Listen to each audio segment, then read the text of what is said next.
Hello, everyone. I'm Dominique Johnson-Lindsay, and I want to welcome you to the Active Listener podcast by Lightspeed. As a lifelong learner and the daughter of a Navy veteran who became an elementary school teacher, education and service are in my DNA. This foundation, paired with my love of technology, led me to these conversations with remarkable minds shaping the K-12 landscape. Join us as we amplify these vital voices and explore how active listening remains foundational to educational excellence. Whether you're an educator, administrator, or someone passionate about the future of education, there's something here for you to learn. Welcome, everyone, to another episode of the Active Listener Podcast. Today, I'm here with Dr. Andrea Trotter. I'm so excited to get started and have this conversation. But before we get started, I want to allow you, Dr. Trotter, to just introduce yourself and just kind of let us know what you're currently doing. Okay, thank you. My name is Dr. Andrea Trotter, and I am currently an assistant principal at Monticello High School in Virginia. We are located just right outside the outskirts of Charlottesville. So, a popular place, UVA, Thomas Jefferson, the mountains, really pretty area. Okay, perfect. So I always like to start at the beginning because I know education is such a unique field. People come in by all kinds of different ways and for all kind of different reasons. So what originally inspired you to pursue a career in education? Originally, I was just really selfish. My daughter was still in school. I was like running things solo and I just needed to have her schedule. But I fell in love with the career, working with students, knowing that every day is different. There's always a new adventure to see, and I get off for snow days, so it sort of kind of works out. I like it. I like it. So, I know you've had a lot of different roles. So, obviously, currently being a assistant principal.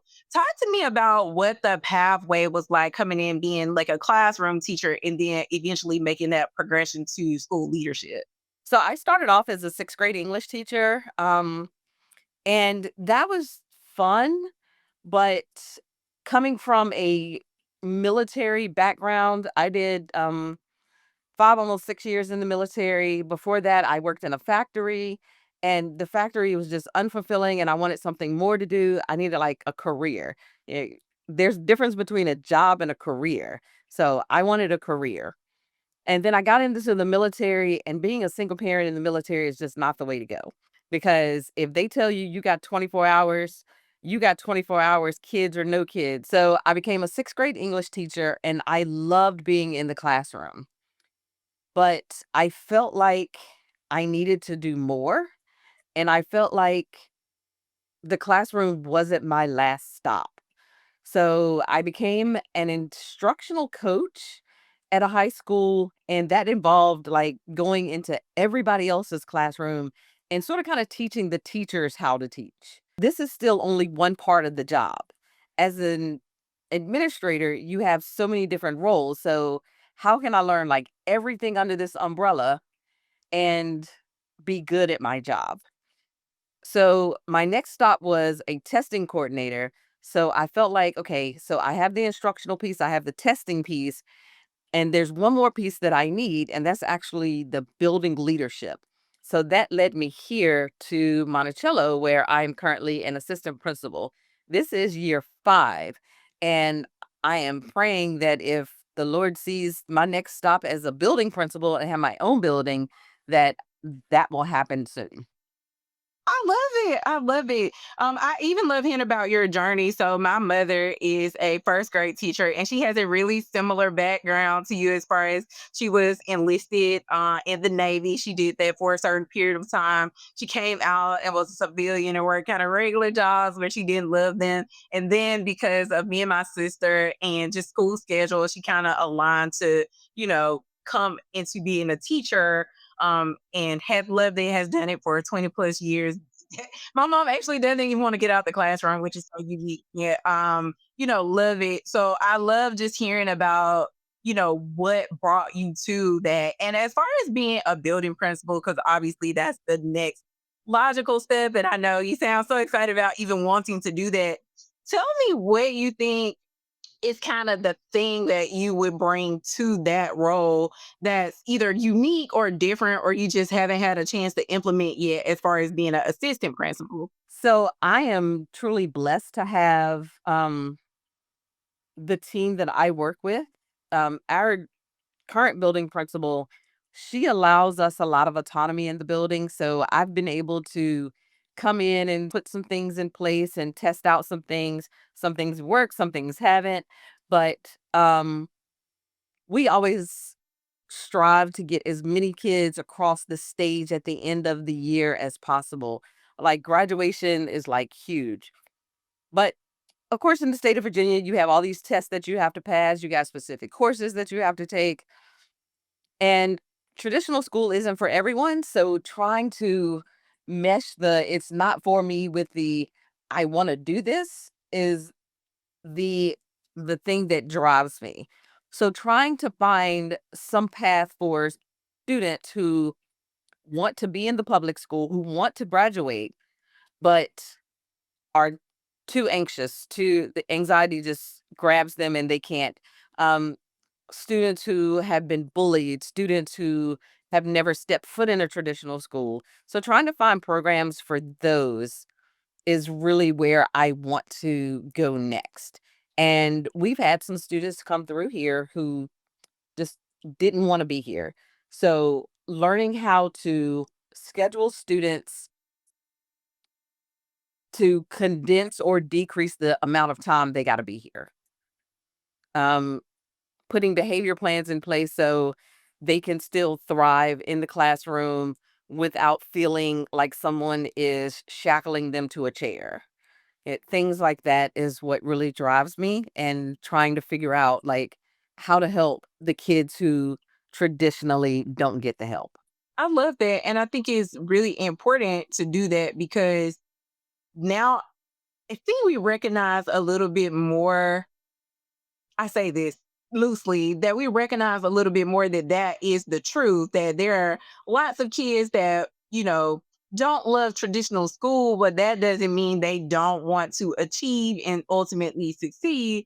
And so finding those kind of unique areas where they can still fit in and still have success after high school, I think is so important, especially in a landscape where I don't think we know all the jobs yet. I think we're more comfortable saying that we don't know what all the jobs are going to be. At one point in time, even when I was in school, I've talked about this in other episodes, but when I was in school, we kind of had these very defined paths about, you'll go to school and do a thing. And now it's like, I don't think anyone could have envisioned the ideal of being like an AI engineer or something like that. We just didn't even know that that job existed.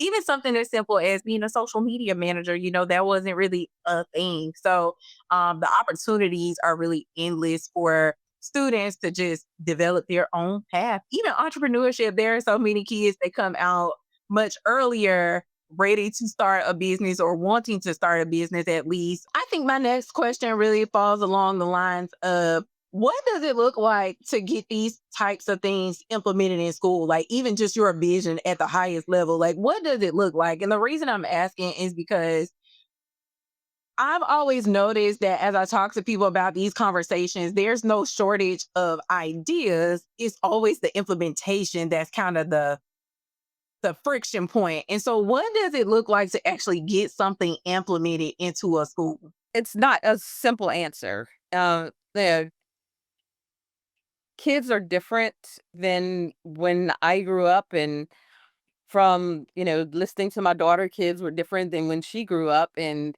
you're right, like AI has created all of these new opportunities for students. And I think that we need to be open to the change that AI has brought into this world. And we need to be open to some of the new ideas that don't seem quite right to us. And some of the things that we have already implemented is just getting them the basic, this is what you need to graduate, give you the bare bones, the skeleton, and let you move forward with your next path. But honestly, it's going to take the higher ups to look at the policies and say, okay, we can do that or we can allow this, because we know that learning Virginia and US history is not going to help me build a house. And I might want to just build houses. I might want to pick up a hammer and some nails and be like, you know what? This is where I'm at in life. And the other thing is, you know, if you tell a student that they can't graduate unless they pass this test with a specific score, some of them get so nervous and so anxious internally that they just can't function. What do you do with those students? If you want to build a house for a living, can you build me a tiny house and show me that you have some skills? So finding those types of paths will require us to change the policies to say, okay, an advanced diploma is 26 credits, but a standard diploma is only 22. Well, can't you go to college with 22 or 26?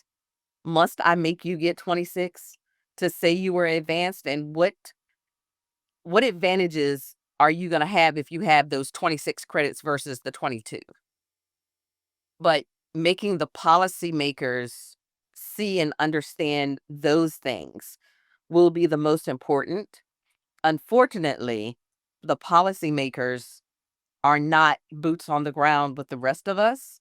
So it takes a lot of talking and networking and connections and government relations in order to make those things happen.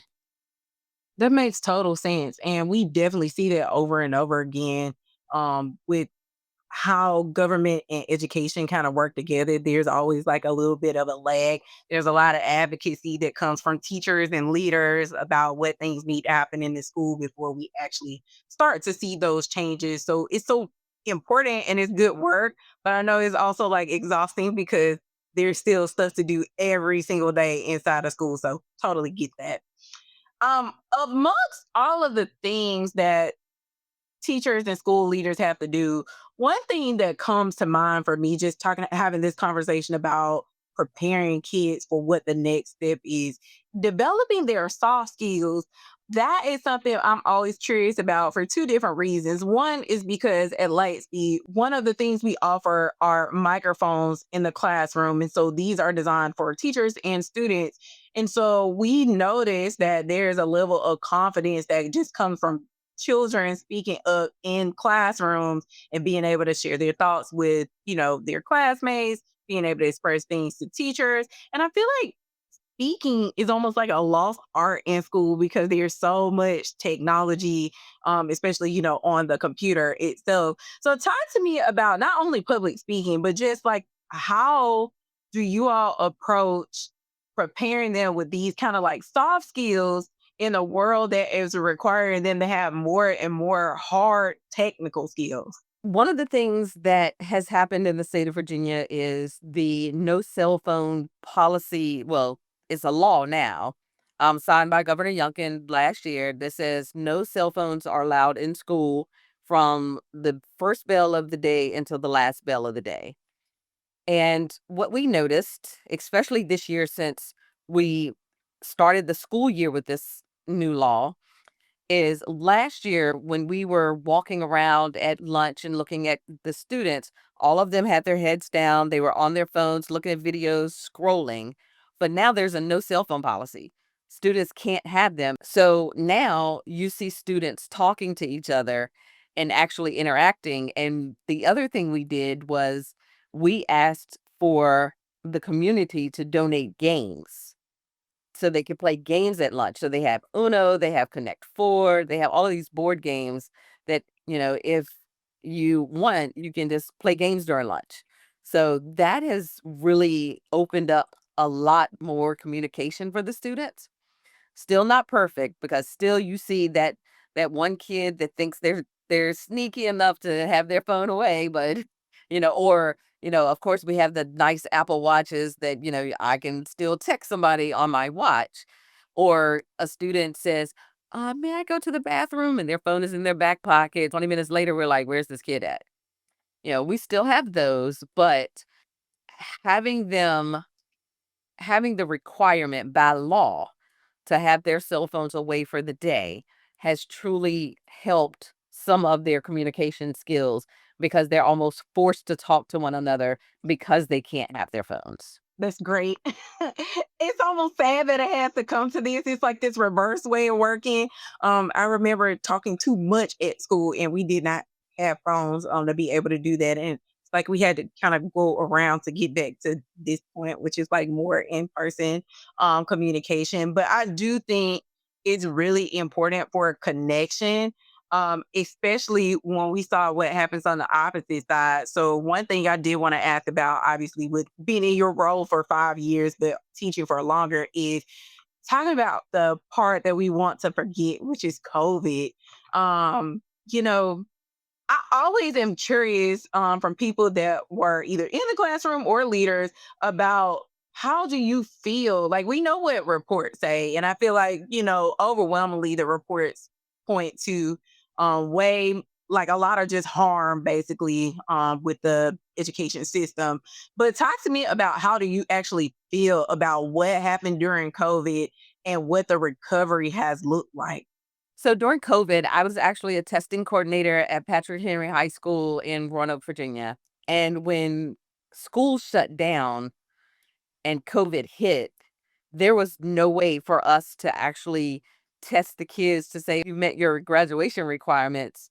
So everyone had to pivot on the spot to say, this kid has the skills they need to graduate and go to the next level.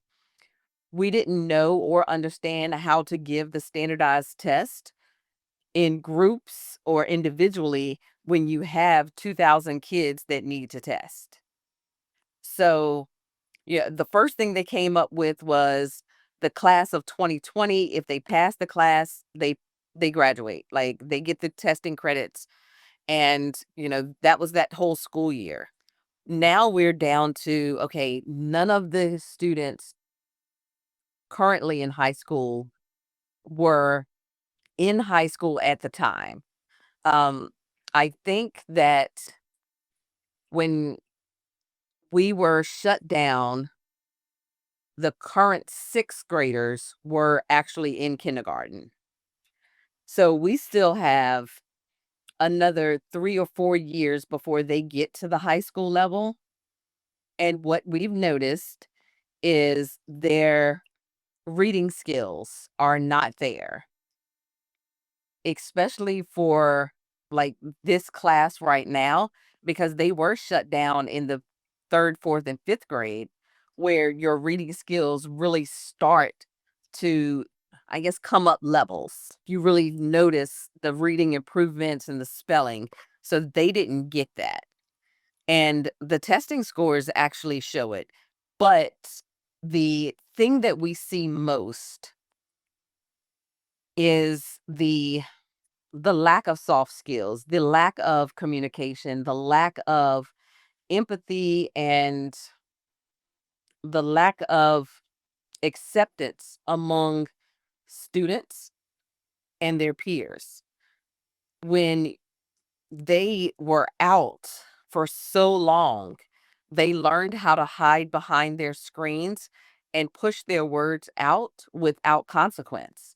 And now we see that they still feel like their words on a screen should not have consequences, and everything needs to be on the screen. That's the other thing that we see.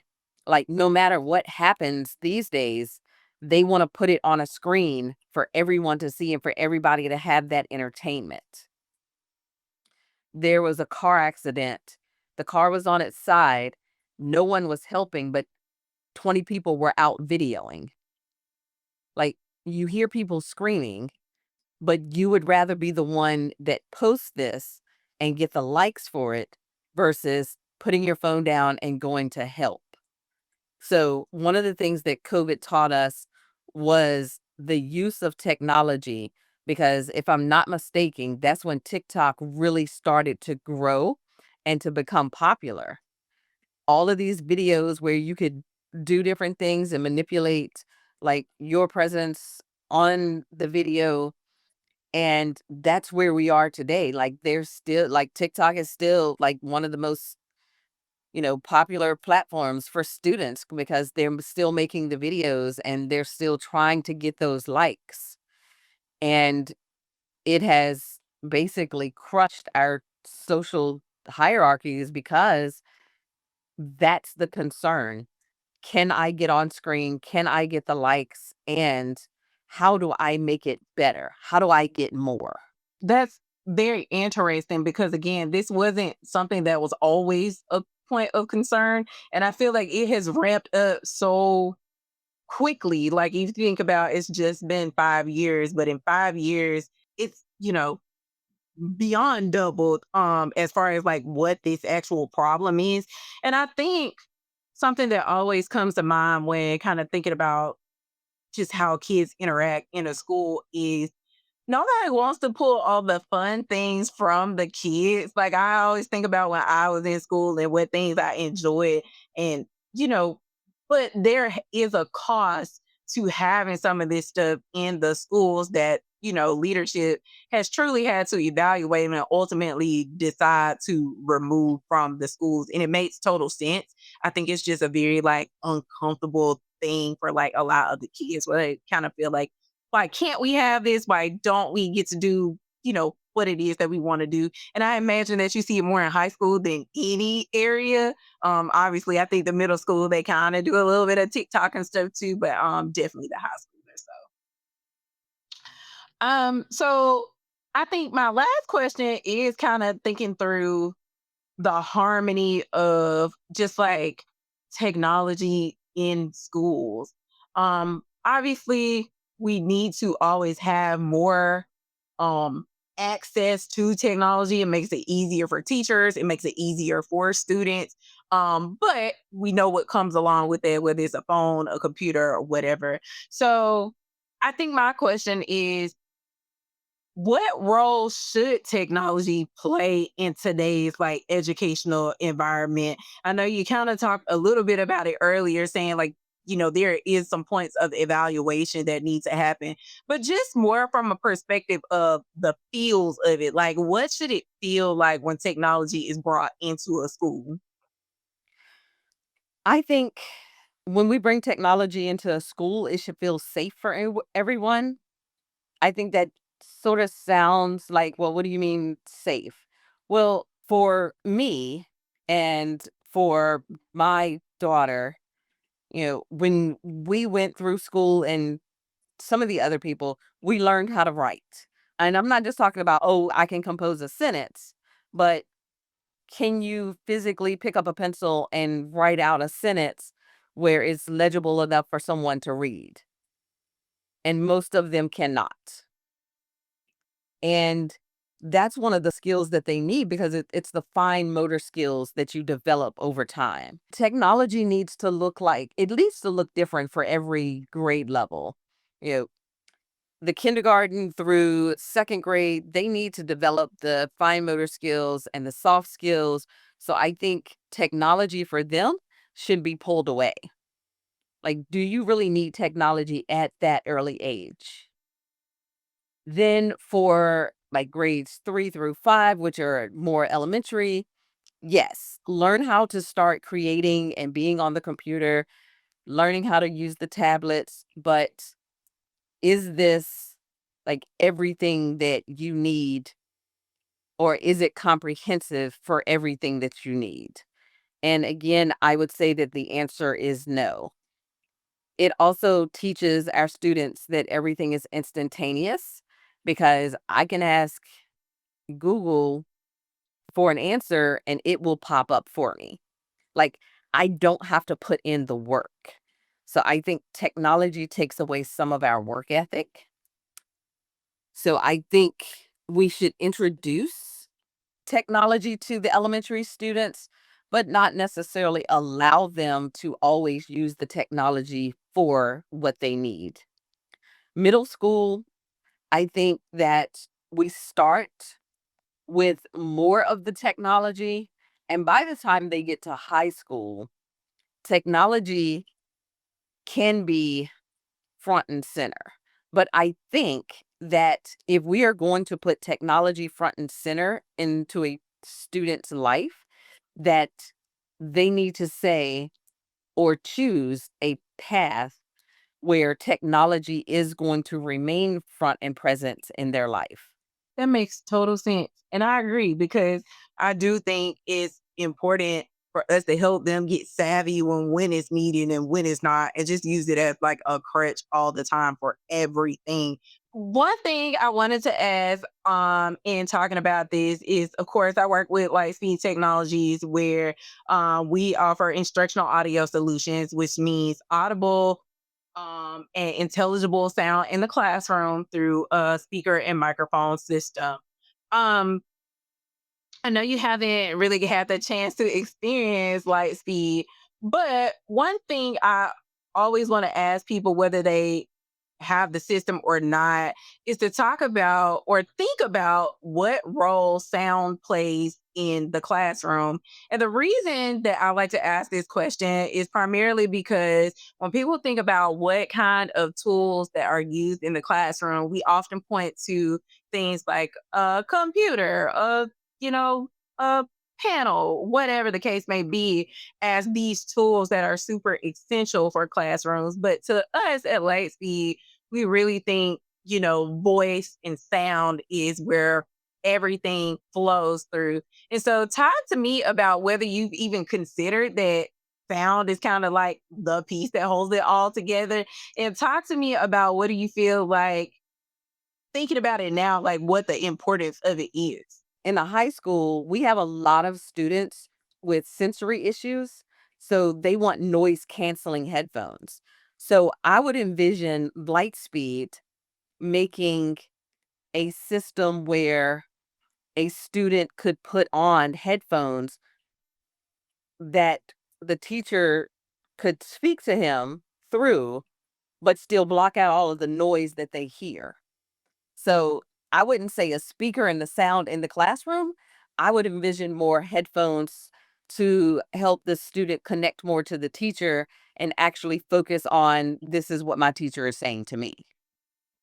I love that you said it that way. And obviously, one of the things that we have done is we have these like one to one things for like people that have devices and impairments. But as you're talking about this, I think that's such a great point that, it kind of even goes beyond that now at this point of what does it look like to connect one to one with a child and what does it look like beyond impairments, which is kind of where we got our start at, but we've obviously branched off since then. So thank you for that. And always just curious, like what comes to mind for people when they think about light speed and intelligible sound, because a lot of times people don't think about it at all, especially because, our main focus is around the teacher wearing a microphone. And I don't think teachers even consider how much strain is on their voices all day, every day. I know the fun thing we always say is, teachers love to use their teacher voice. Um, Not realizing that one, that is super harmful for them, and two, it's an inconsistent sound for students. So obviously, I know teachers are doing their best, but the reality is, that octave can't stay at that same tone all day long. Your voice just gets fatigued over time. And teachers talk, 6, 7 hours a day for the most part, even more sometimes because you have to talk through your lunch and have these side meetings and all these different things. So it's constant strain on your voice. And so we like to draw attention to the fact that this is happening and a microphone can't help. So thank you. Yes. And then the other piece would be like, I know some of the AI now translates for people. And with all of the people or students that we have where English is their second language, but teachers are teaching in English, how great would it be if they had these headphones that did the translations for them so that they could learn in real time with their peers that really do speak English and be able to take these tests and learn and be able to do the same things that their peers are doing in real time instead of sitting there and feeling like they're the outsider. I love it. And we are there. We are there. We have live translation like here. So we partner with someone. And so that's another good point. We did not touch on this in the interview, but I do think just bringing it up briefly, it's important that the classroom is composed of so many different things happening all at one time. And I think English as a second language unless it's like a big primary thing in your school or school district, people are not always thinking about it that way. But, even if it's one student that still needs to receive the material. And so that pathway to making sure they can receive it while they are learning, because, their goal is to learn, English, but it is a process. As we all know, if anybody has ever tried to learn another language, it is never easy. And I feel like the older you get, the worse it is to try to do that, in that interim, they're not feeling left out, because I think the big picture for us is always being equitable and being inclusive. Like, that is what we desire to do by just having something here where people can all experience the same like classroom. So, two fun questions to close us out, and I'm gonna let you go. Really easy. I always kind of think about this as my lightning round. So the first question is, just put on your magic hat and think of, if you could change one thing about the educational landscape, what would it be? Oh, wow. So if I could just like wave a magic wand and get rid of anything, I think it would be the requirements for school lunch to be healthy. I know that sounds crazy, but we have so many students who don't want school lunch. Like when I was in school, school lunch was so good. It was like, oh my gosh, like we were running to the cafeteria to get the big baked potatoes with the chili and the french fries and the pizza. Now it's like, yeah. I love that you said that, and that's so honest. Like, that is such an honest thing where it's like, this makes a difference. And I do think it's interesting because we ask this question on every podcast, and some people will say like food insecurity, like we want to remove that as a whole. But some of the pathway to like even removing food insecurity is still enjoying the actual food. So, Right. You got to want to eat it. yeah, so that's a good one actually. And then my final question is, of course, focus on sound. So, what's your favorite sound in the whole world? Music. I So if I had to pick like a sound out of music, it would be a good guitar string. That's a unique one. I feel like we get lots of different music, so that's a unique one. If you find that music chord that just makes you do anything, like it makes you happy, it makes you sad, it makes you remember it, like it for me it's just music. And I grew up in the South and with the blues music and the guitars, and so a good guitar rip is always for me. I love it. I love it. Well, thank you so much, Dr. Trotter. This has been so informative and so good to just hear from someone in the schools doing the work. I wish you much success. And I want to thank you and invite you to come back anytime to talk about anything great going on in your school. I'll be more than happy to have you. Thank you so much for having me. I appreciate the invite. That's all for today's Active Listener. Thanks for tuning in. Share your comments on this episode on our Facebook, Twitter, or LinkedIn social media pages. You can visit our website at lightspeed-tech.com to learn more about our mission to ensure every student hears every word. And subscribe to our podcast wherever you listen to your favorite podcast. Until next time, let your listening be as active as your learning.